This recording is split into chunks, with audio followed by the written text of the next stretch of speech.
uunahin ko talaga, lumikha ng kabuhayan. At katulad ng ginawa ko sa Subic, sa tourism, lumikha tayo ng kabuhayan, pag-iitingin ko yung batas.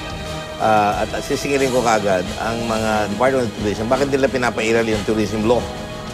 Sapagkat yan, magbibigay ng insentibo at hanggang ngayon, nahihirapan yung mga businessmen na palakihin o magtayo ng mga bagong mga hotel, mga bagong tourism enclaves doon sa probinsya. Ang isa ko talagang bibigyan ng masusing panukala, no? Kung paano natin ba iaangat talaga yung kabuhayan ng mga maliliit nating kababayan.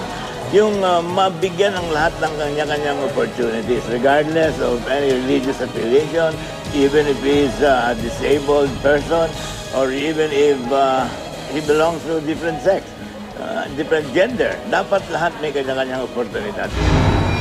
Ipapagpatuloy ko lang yung mga nasimulan na natin. Pangunahin dyan ay yung Freedom of Information Bill na naipasa na sa Senado, pero nakabinbin pa sa Kongreso dahil may mga issue pa sila na kailangan i-resolve. Itong Freedom of Information o POGI Bill sa Senado, People's Ownership of Government Information, ay nagbabalik ng pamahalaan sa taong bayan.